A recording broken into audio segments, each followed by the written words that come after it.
राधे राधे। अब तो 9 तारीख को रक्षाबंधन का त्यौहार है, तो मैंने सोचा कि आज रक्षाबंधन के विषय में कुछ बताया जाए। तो ये त्यौहार तो भाई बहन के प्रेम का अटूट प्रेम और का अटूट बंधन का प्रतीक है। इस दिन बहनें अपने भाई की कलाइयों में रेशम की डोरी, रेशम का धागा, प्रेम का धागा बांधती हैं और कामना करती हैं भाइयों की इसको यहाँ अब राखी कहते हैं। रक्षा सूत्र कहा जाता था इसको पहले, अब इसको राखी का नाम दिया गया है।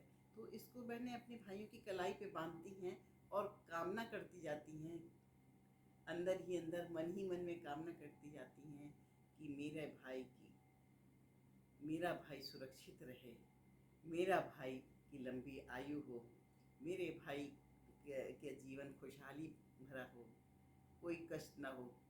मैं वो अपने भाई के जीवन में कष्ट नहीं देखना चाहती, वही भगवान से प्रार्थना करते करते राखी बांधती हूँ। और उधर भाई कलाई में राखी बंधवाता जाता है और सोचता जाता है, भावना अपने मन में करता जाता है कि बहन की मैं रक्षा करूँगा।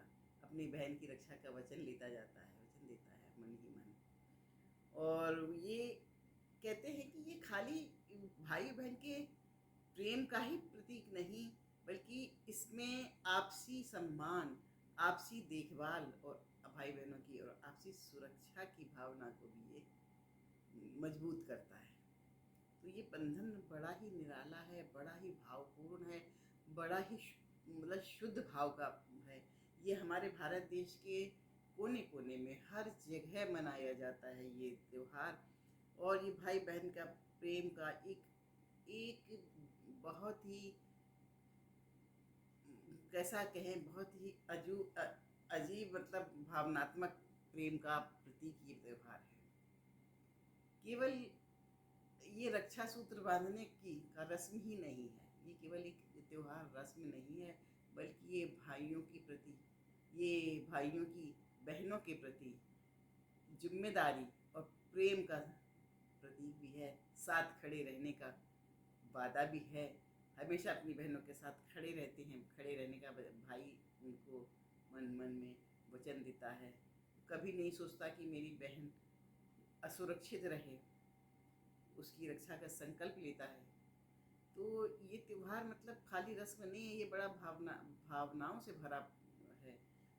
बहनें हमेशा याद करती हैं, इस दिन का याद करती हैं कब मैं अपने भाई के लिए एक अच्छी सोच के साथ भगवान से प्रार्थना कर सकूं।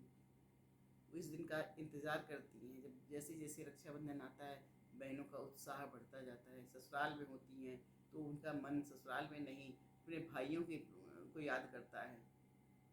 जो नहीं आ पाती हैं तो बेचारी अपने भाई को उनको लिफाफे में ही रख करके रक्षा सूत्र भेजती हैं, इसी कामना के साथ में माथे पे तिलक लगाती हैं और उनकी इस भावना के साथ रक्षा सूत्र को भेजती हैं। मतलब इसको मनाया तो जाना, और भाई भी बड़े प्रेम से स्वीकार करते हैं।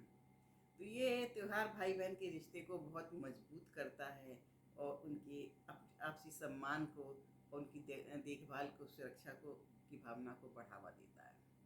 तो बड़ा प्यारा, बड़ा भावनात्मक त्यौहार है। हम चाहते हैं कि इस रिश्ते को समझना चाहिए और महत्व देना चाहिए और सम्मान करना चाहिए इस रिश्ते का, इस प्रेम बड़े धागे का। मतलब आप ये सोचिए कि भाई बहन अपने तो माता पिता के यहाँ भाई बहन पले बढ़े हुए, उनसे तो लगाव होना, प्रेम होना स्वाभाविक ही है। लेकिन ये रिश्ता हमारा इतना भावनात्मक है कि हम किसी भी भाई को, मतलब कहीं भी किसी को भी भाई पुकार करके रक्षा सूत्र बांध देते तो भाई भाई हो जाता है। इसका मतलब बड़ा महत्व है। फिर वो गलत दृष्टि से किसी भी स्त्री को, किसी भी लड़की को नहीं देख सकता है कि इतना इतना इसका मतलब जो भाई का प्यार भावना जो है इतनी महत्वपूर्ण है। मतलब इसके में बड़ा वजन है इसकी भावना में। तो इसको महत्व दें और इसको हम देश विदेशों में भी, जहाँ हमारे भारतवासी रहते हैं, वहाँ भी मनाया जाता है। और बल्कि लोग बाहर, विदेशी लोग इसको समझने लगे हैं। वो वो कहते हैं ना कि आपके सनातन में रक्षाबंधन त्यौहार है, कुछ त्यौहार ऐसे हैं जिनकी वो भी सम्मान करते हैं। वो कहते हैं आप भावपूर्ण आपके यहाँ के त्यौहार होते हैं। अब आप ये सोचिए कि कहते हैं ना, एक कहावत कही गई है कि जब माँ डांटती है तो सबसे पहले कौन मनाता है? भाई ही अपनी बहन को सबसे पहले आकर, बड़ा मतलब ये आप सोचिए तो आंसू आ जाएं कि भाई सबसे पहले अपनी बहन को मनाता है। माँ ने डांट दिया, बहन रूठ गई, रो रही है, वही मनाता है। और बहन